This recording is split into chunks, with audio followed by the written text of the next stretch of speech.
नमस्कार, जय हिंद दोस्तों। उत्कर्ष क्लासेस सीधे में आपका हार्दिक स्वागत है।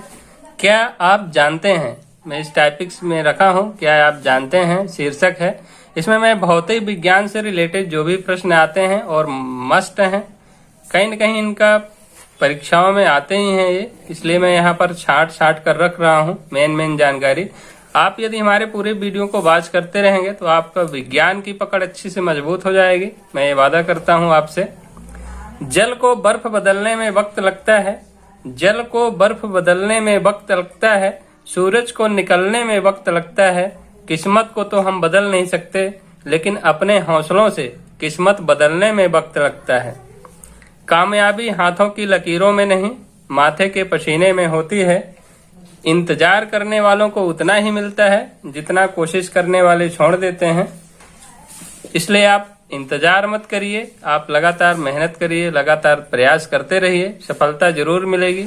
चलिए मैं यहाँ पर देखता हूँ, ऊष्मा का एसआई मात्रक जूल होता है। ऊष्मा का आपको परीक्षा में दे देता है कि ऊष्मा का एसआई मात्रक क्या होता है। तो यहाँ पर आपका ऊष्मा का एसआई मात्रक जूल होता है। और यदि सीजीएस में इसकी बात करेंगे तो इसका सीजीएस का फुल फॉर्म होता है सेंटीमीटर ग्राम सेकंड। जो मीटर की जैसे एसआई में क्या होते हैं, लंबाई का मात्रक मीटर होता है, उसी प्रकार से सीजीएस पद्धति का मतलब होता है सेंटीमीटर ग्राम सेकंड होता है। तो सीजीएस में क्या है, ऊष्मा का एसआई ऊष्मा का मात्रक कैलोरी होता है। और एक जूल जो है, एक जूल के बराबर कितना होता है, तो 0.24 कैलोरी होता है। मतलब एक जूल के बराबर 0.24 कैलोरी होता है। और एक कैलोरी के बराबर यहाँ पर आपका 4.186 जूल के बराबर होता है। यदि आपको कहीं परीक्षा में दिया रहेगा, कन्वर्ट करना होगा, तो यहाँ पर इसको आप ध्यान रखिएगा कि एक कैलोरी के बराबर जब आपको देगा तो 4.186 होता है। और यहाँ पर मैं लिखा हूँ कार्य, ऊर्जा और जूल। कार्य का भी मात्रक जूल होता है, ऊर्जा का भी मात्रक जूल ही होता है। तो इस चीज को आप ध्यान रखिएगा। कार्य हो गया, ऊर्जा हो गया और ऊष्मा हो गया, इन सब का मात्रक जूल होता है। और आपको पता ही है कि एक जूल के बराबर 0.24 कैलोरी होता है। कार्य बराबर, कार्य क्या होता है, कार्य को W से प्रदर्शित करते हैं। कार्य को हम W से प्रदर्शित करते हैं तो क्या होता है, कार्य बराबर, यहाँ पर मैं लिख देता हूँ, कार्य बराबर क्या होता है, कार्य को W से डिनोट करते हैं। कार्य बराबर आपका F इंटू S होता है, मतलब बल गुणे विस्थापन होता है। S क्या है आपका, जो यहाँ पर इसको D भी रख सकते हैं, जितना आपका विस्थापन होगा, FS डिस्टेंस जितनी आप कवर करेंगे। मतलब कार्य क्या होता है, तो जो भी आप कुछ न कुछ बल लगाकर कुछ न कुछ करेंगे उसी को आप क्या बोल। जैसे यहाँ पर देखिए, मान लीजिए कोई एक पत्थर है, जे पत्थर पर आप क्या करेंगे, फोर्स को लगा रहे हैं, बल को लगा रहे हैं, और पत्थर क्या है यहाँ तक आपका आ जाता है, तो आप कुछ न कुछ यहाँ पर विस्थापन होगा। यदि विस्थापन नहीं होगा तो फिर आपका कार्य क्या हो जाएगा, जीरो आएगा, क्योंकि यस बराबर आपका 0 हो रहा है। तो आप बल और इसमें करेंगे तो आपका कार्य क्या हो जाएगा, W=0 आएगा, मतलब कार्य आपका शून्य होगा। इसलिए कुछ न कुछ वहां पर विस्थापन जरूरी होता है। तो यहाँ पर आप ध्यान रखिएगा, कार्य का मात्रक भी क्या होता है, जूल होता है। और एक होता है आपके यहाँ पर शक्ति। शक्ति का क्या होता है, शक्ति बराबर क्या होता है आपका कार्य बटे होता है समय। यहाँ पर देखिए, शक्ति को किससे प्रदर्शित करते हैं, P से प्रदर्शित करते हैं। P बराबर W/T होता है। मतलब क्या होता है, कार्य करने की जो आपकी दर होती है उसको शक्ति बोलते हैं।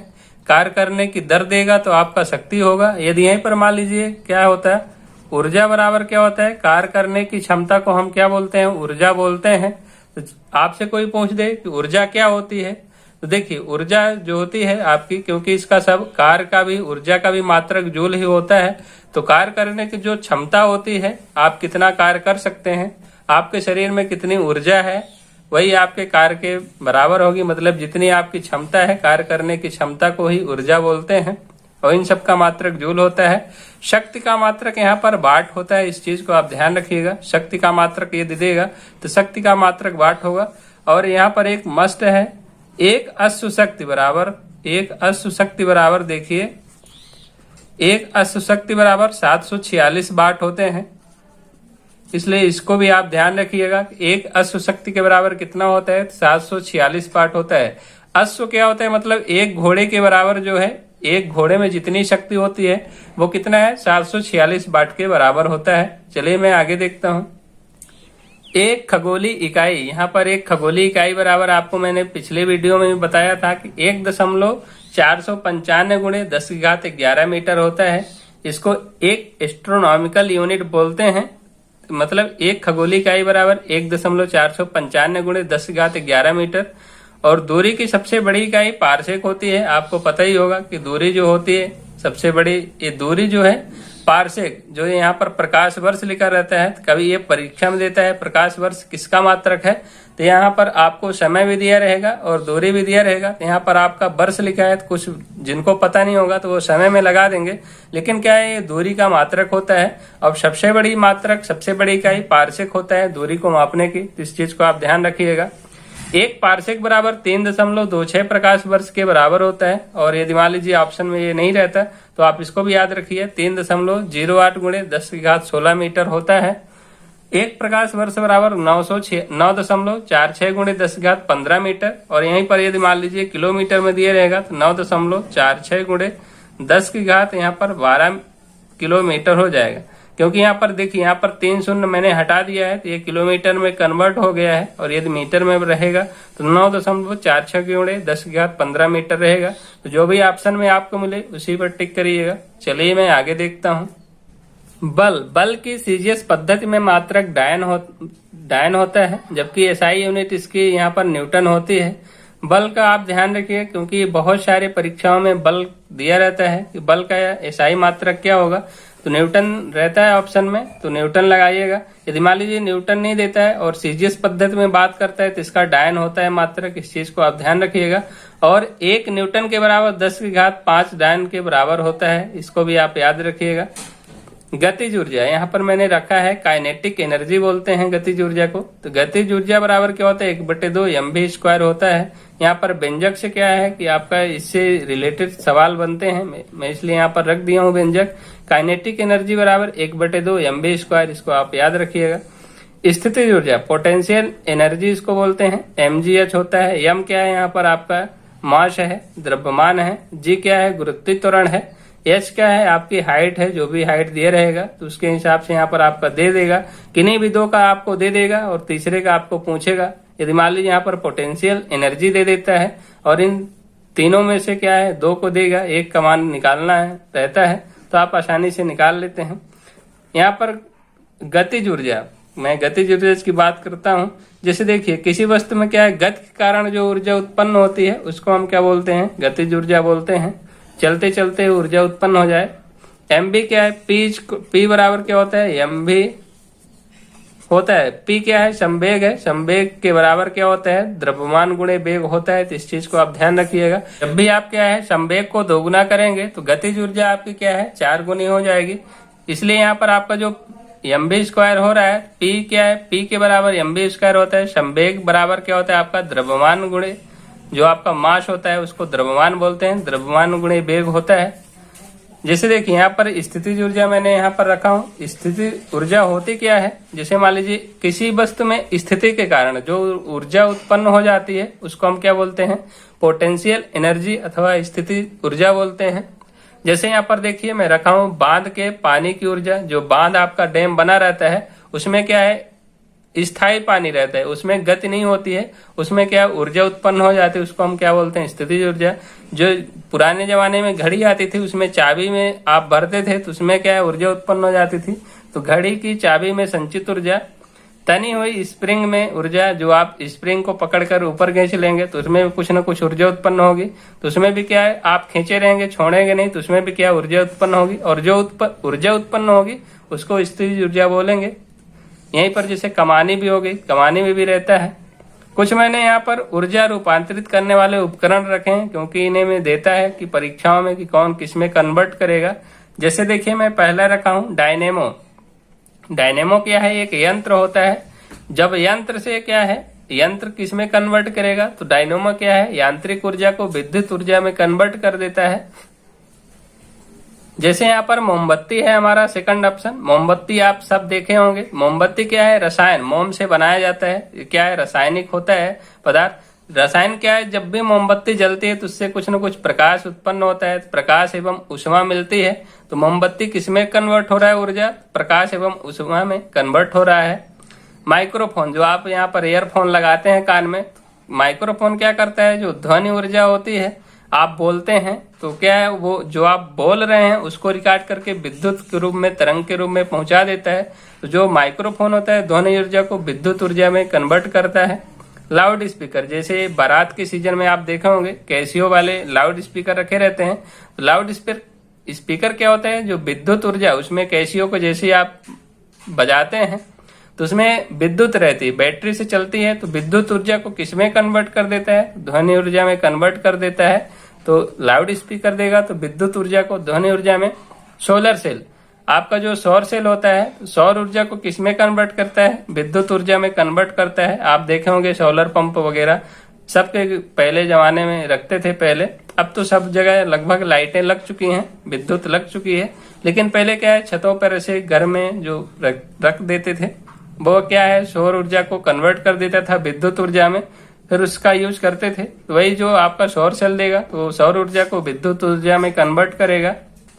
ट्यूबलाइट, नेक्स्ट है हमारा ट्यूबलाइट। ट्यूबलाइट तो आप सभी देखे होंगे। ट्यूबलाइट क्या है, विद्युत ऊर्जा को प्रकाश में कन्वर्ट करता है। जब आप बटन मारते हैं तो प्रकाश हो जाता है कमरे में, तो आपको इसको पता ही चल गया होगा कि विद्युत ऊर्जा को किसमें बदल देता है, प्रकाश ऊर्जा में बदल देता है।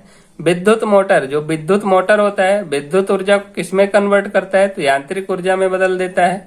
विद्युत बल्ब, जो विद्युत ऊर्जा को क्या है, प्रकाश ऊर्जा एवं ऊष्मा में बदल देता है। तो सोलर सेल, ट्यूबलाइट हो गई, विद्युत बल्ब हो गए, एक ही है, सब क्या है, प्रकाश में कन्वर्ट कर देता है।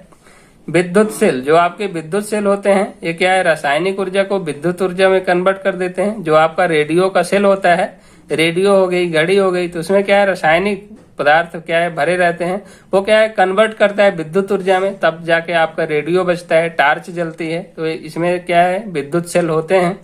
सितार, जो आपका बीड़ा होता है, जैसे गिटार उटार होते हैं, ये सब क्या है, सितार हो गया, गिटार हो गया, ये सब क्या है, यांत्रिक ऊर्जा यंत्र है, क्या है, एक वाद्य यंत्र है। यांत्रिक ऊर्जा को किसमें बदल देता है, ध्वनि ऊर्जा में बदल देता है। तो उम्मीद करता हूँ कि समझ में आ रहा होगा आपको। यदि अच्छा लग रहा हो तो आप दोस्तों के साथ शेयर करिएगा, और यदि आप हमारे चैनल पर पहली बार वॉच कर रहे हैं तो चैनल को सब्सक्राइब जरूर करिएगा, बेल आइकन को प्रेस करिएगा, ताकि जब भी मैं वीडियो अपलोड करूं आप तक नोटिफिकेशन पहुंच जाए। चलिए मैं आगे देखता हूं। यहाँ पर देखिए जी का मान, जी क्या है, गुरुत्वीय त्वरण है। जी का मान 9.8 मीटर प्रति सेकंड स्क्वायर होता है। यहाँ पर जी का मान, आपको गुरुत्वीय त्वरण का मान पता चल गया है। और गुरुत्व होता क्या है, जैसे मान लीजिए किन्हीं भी दो पिंड हो गए, जैसे मान लीजिए मैं यहाँ पर दो पिंड आपको समझा रहा हूँ। ये दूसरा पिंड मान लीजिए क्या है, पृथ्वी है, ये क्या है, पहला पिंड है। इनके बीच क्या है, कुछ न कुछ आकर्षण बल लगेगा। तो यदि मान लीजिए किन्हीं भी दो पिंडों के मध्य जो आकर्षण बल लगता है, और एक दूसरी क्या है, जो मान लीजिए दूसरा पिंड पृथ्वी हो, तो जो पृथ्वी के केंद्र की ओर जो लगेगा उसको क्या बोलेंगे, गुरुत्व बोलेंगे।